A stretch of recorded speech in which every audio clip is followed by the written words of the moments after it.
is when I showed you the two methods for plugging in infinity, the first method I showed you, the method that's in the packet, I misspoke a little bit because it's not the method I really ever use.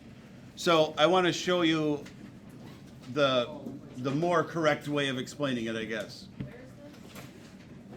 I don't know. Isn't this where we left off yesterday? Page 59. Okay, sounds good. It's 1.7. I mean, we did A, B, and C. We did? That's what I thought. We only did A. Maybe you tried B and C. Maybe I Yeah, did. yeah, okay. I thought we only did that. As a pro tip for you in the future, since everybody was wondering where we were, if you get one of those little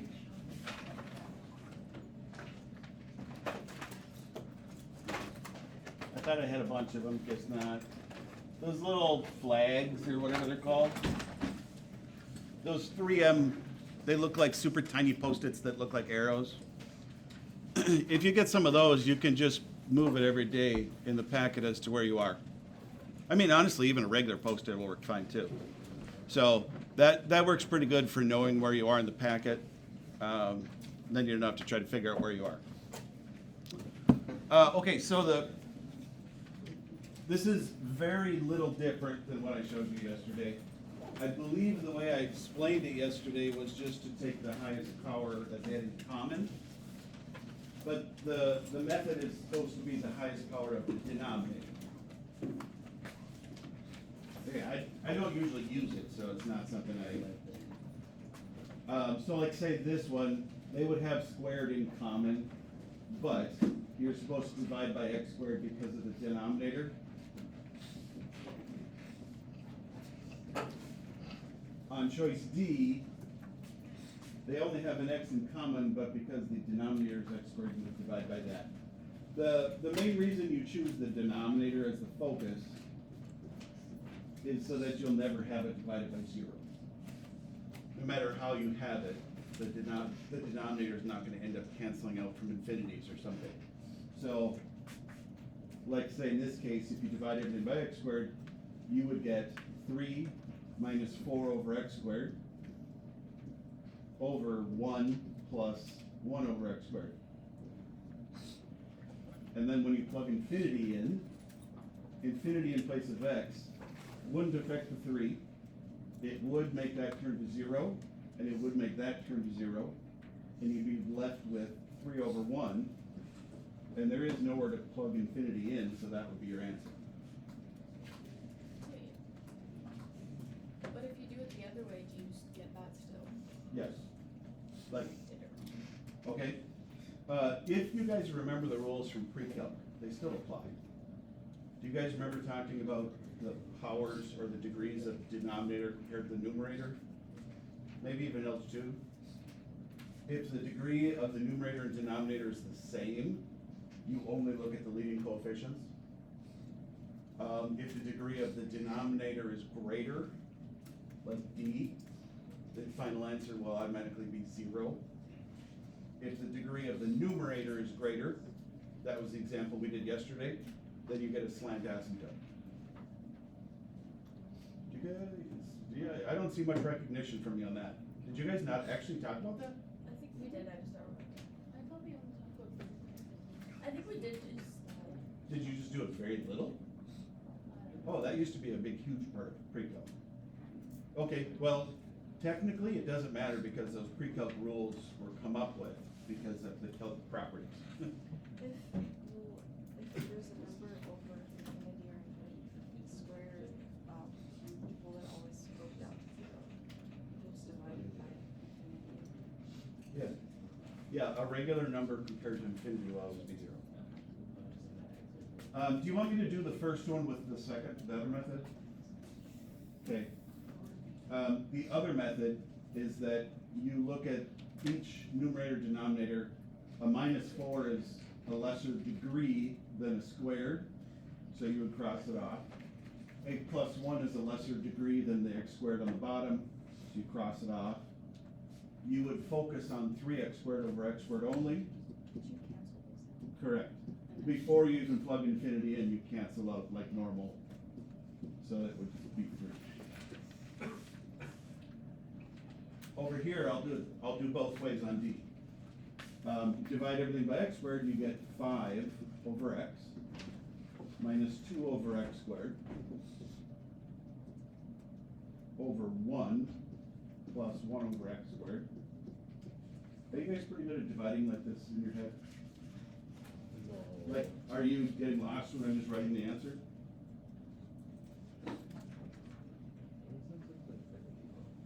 Okay. I just didn't know if you wanted me to explain where I'm getting these answers from. Then you would plug in infinity. This would be 0, 0, 0. And so you would have 0 over 1, which is 0, and there's nowhere you can plug infinity in. The other method is the minus 2 is a lesser, the minus 2 is a lesser degree than the 5x. The plus 1 is a lesser degree. So you would focus on 5x over x squared, reduce before you plug in infinity. And you get 5 over x, and when you plug infinity in there, then it would be 0. So either method will always give you the same answer. It's just that I'm sure one method might resonate with you more than the other. Does it matter that negative infinity? Oh, I'm sorry, I totally did not even see you plugging in negative infinity. Still 0. But like, would it change in any kind of different case? Yes, like on the next pages? I don't know. Yes. There definitely is cases where the negative infinity and the positive infinity will be different. That's what you're asking for? Yeah. Yes, that is coming up. Is that okay for explanation though? I really wanted to clarify it since yesterday I explained it slightly different, so.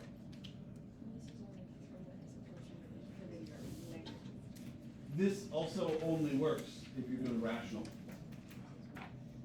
You wouldn't do this method for any other type of equation. So A and B, there isn't anything that you even need to do. You can just plug infinity in and get an answer. I'll be honest, what does rational even mean? Oh, fraction. Oh, just fraction? Rational comes from the word ratio. Alright. A ratio is the top number compared to the bottom number. Yeah. Yeah, Alright. so if you hear the word rational, it always just means a fraction equation. Okay, thank you. How about anything up here? Probably makes slightly more sense since we started it yesterday, okay? We already talked about this. This is basically, this whole page is just talking about how your answers for infinity being plugged in for x can only be plus or minus infinity or a set number. That part we already talked about. Okay. I don't know, you just wanna see if you can try to figure out that limit without the picture? See if you can calculate it on your own, whichever method you prefer.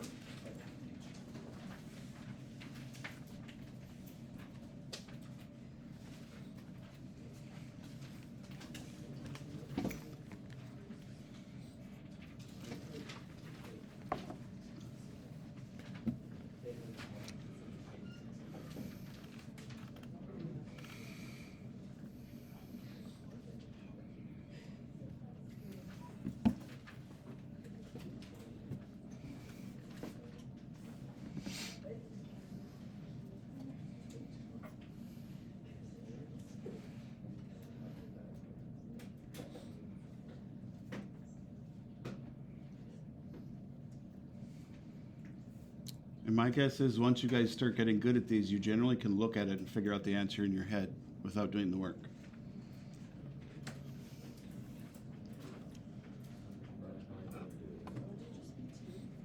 My guess is once you start doing more of these, you're going to get to the point where you can just look at this and know the answer without even writing anything down. So anything smaller than the highest power in both methods, what happens? They don't matter. Both methods, anything smaller than the highest power goes to 0 because it doesn't matter. It doesn't affect the final answer.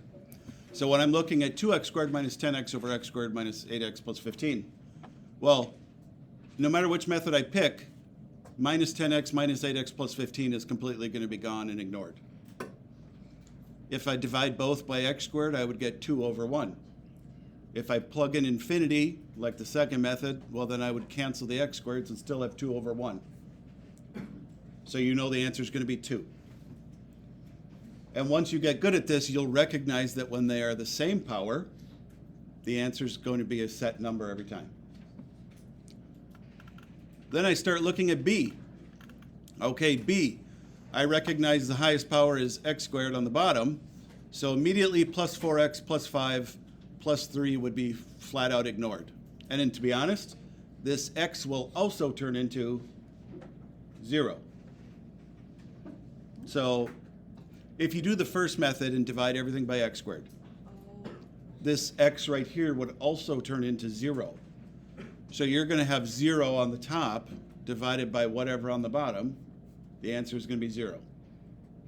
So then you're going to start to recognize that having a higher power on the bottom automatically will make the answer 0.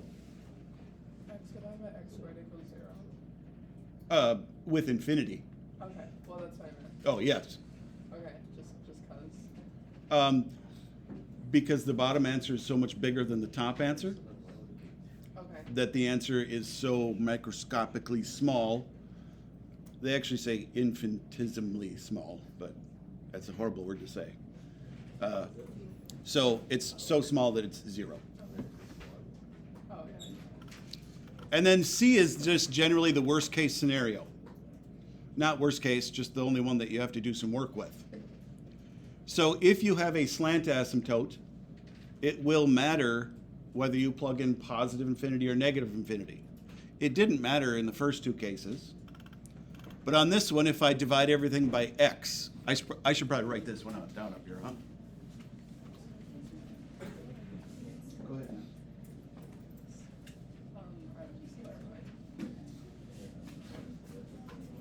I don't get how most people don't understand that if you need clarification, somebody else write this too. Okay, so the second one is 0. Correct. Okay, thanks. And a 0 because the power is bigger on the bottom. Right. Okay. So I'm automatically going to ignore that, no matter which method I pick.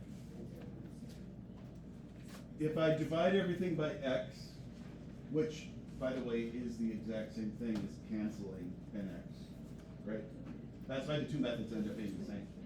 They're just different perspective of the same thing. Either way, these two will reduce down to just x. So if I plug in positive infinity, well, the answer is positive infinity. If I plug in negative infinity, the answer would be negative infinity. So in this situation, it will be different depending on what you plug in. How does that reduce to just x, or maybe x over 1 over x? It'd be x over 1.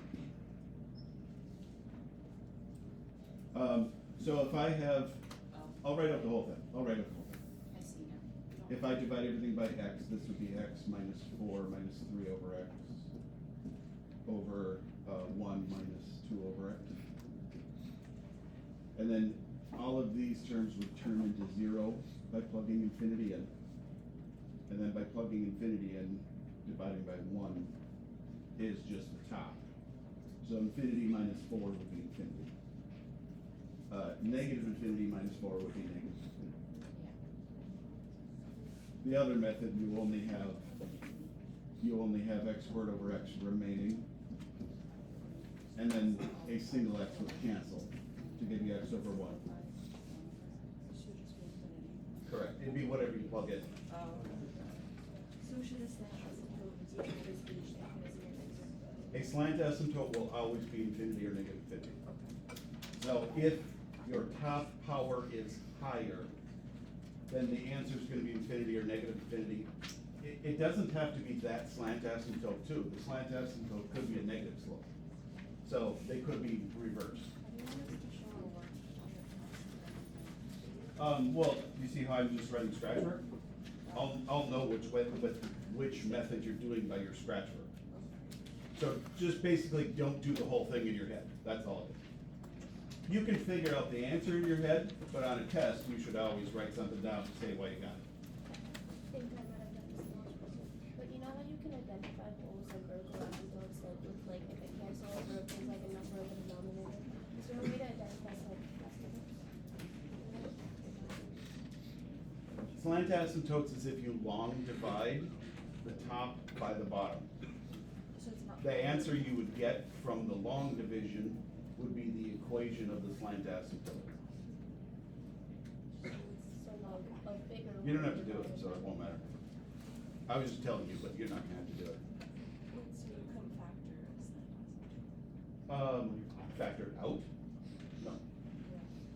No, It's not gonna be easy. it's not gonna cancel, because canceling would be a hole. Yeah, So it'll it, look like that. you only get it from long division. We don't wanna do that. That takes a long time. Nope, skip that. Don't like those. I don't like cases. Cases means you start to try to memorize things and not figure out how it works. Yeah, sorry. How do we calculate what the slant asymptote is? You don't have to.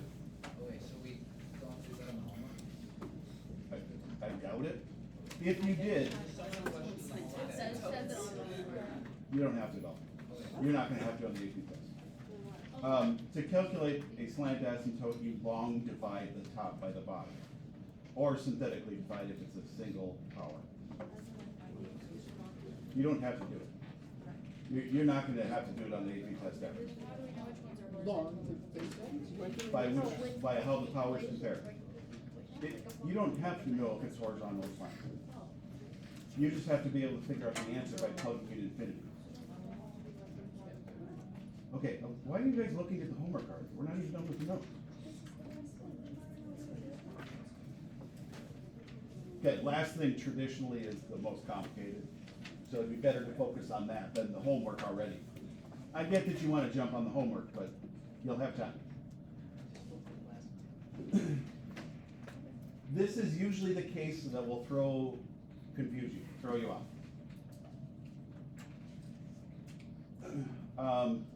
This is generally where I absolutely prefer to use the second method over the first. First method works on this one, it's just annoying. Okay, so second, let me zoom in. It's so tiny. Oh. That's so big. That's okay, that's better, then you don't have a picture. Although, I'll just pretend you don't have a picture. Second method, if I'm plugging infinity in. Oh my gosh, that's. You're ready with a second grade marker.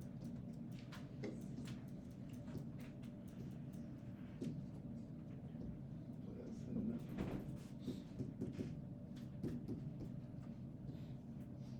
So we're gonna do these separately, because you very well can get different answers. Especially when you have the square roots, things happen, so.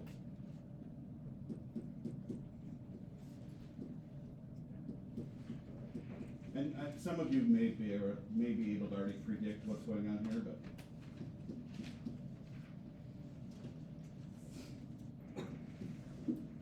So if they ask for the limits of the equation, do x equals infinity and negative infinity? No, what the directions say. So it's basically asking you to find the horizontal asymptotes, Oh. which would be positive and negative, but no, normally you would specify what limit to find it at. So that's just kind of backward.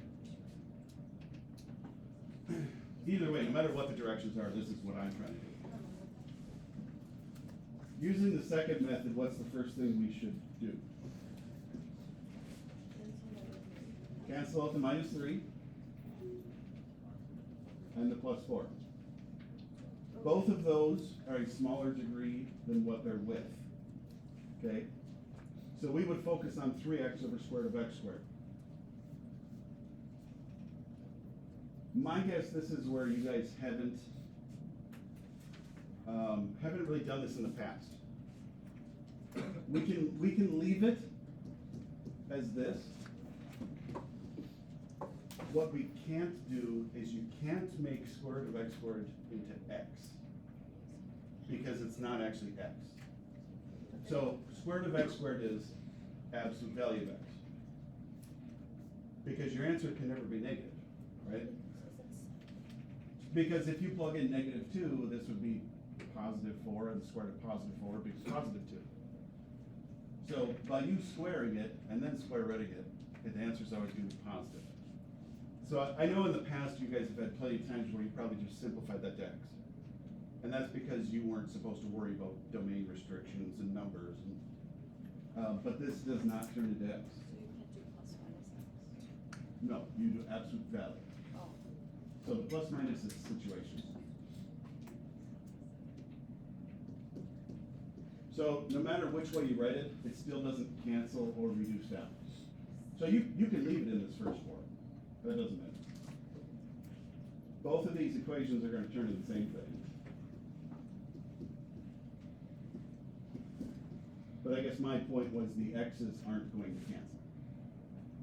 If I plug in positive infinity, well, nothing matters because it's all positive anyway.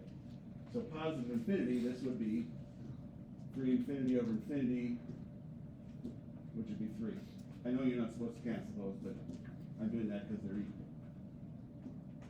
They're the exact same infinity. But when you plug in negative infinity, you would have negative and 3 infinity on top, but on the bottom to be positive because that's a value. And those are equal just because they're the same x. And so it will matter which one you plug in. Isn't when you, don't you have like a plus minus sign when you square root the x? So the plus and minus actually comes from the absolute value. And that's why, that part was ignored when you first taught it because it's just easier to try to teach you things first.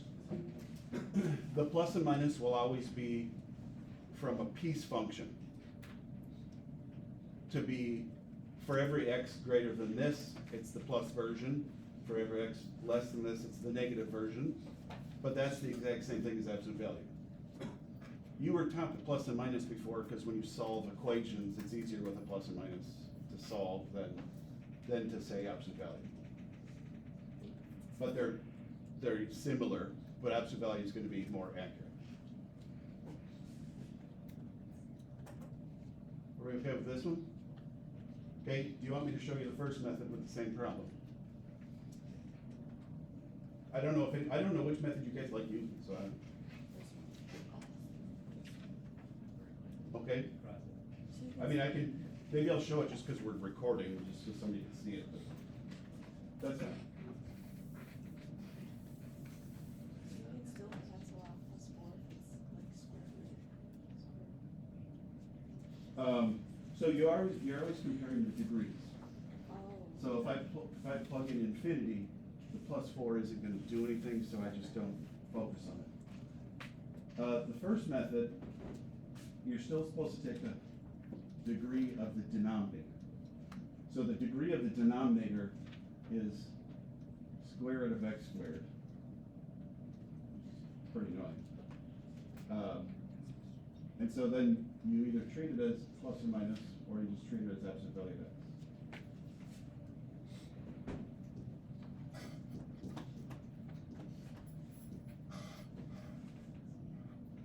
Oh, sorry, man. I was looking at the second one first. The square root you can leave in square root form if you want.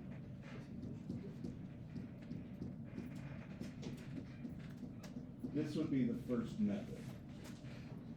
It's not that it's horrible, it's just, I don't know, it's kind of annoying. If you do this to reduce to 1, these you leave as absolute value. This goes to 0. So you end up with 3x over absolute value of x. Oh, sorry, this goes to 0 as well.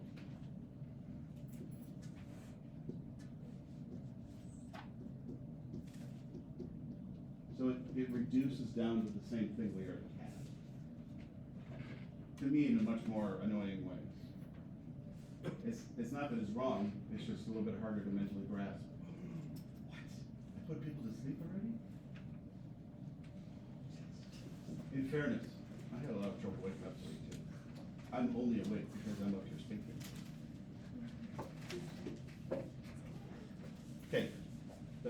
believe this is it for the notes, correct? Yeah. Okay, I'll stop there. The homework.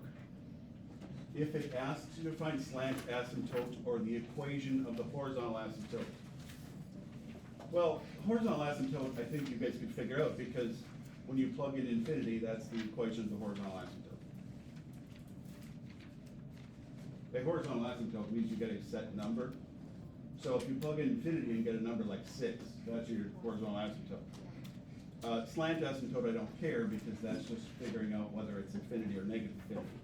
That's all that's for, and to me that's more work than needed. And you never have to do a slant asymptote on the AP test, so I'm not too stressed about that one. I don't think there should be anything else in the directions of the homework anywhere that should be really different, but.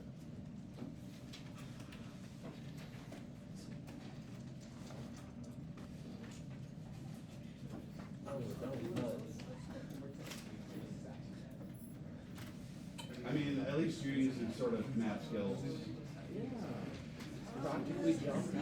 I was pretty impressed that you put your pencil there to figure out the angle. I like that. Okay, let me stop this before I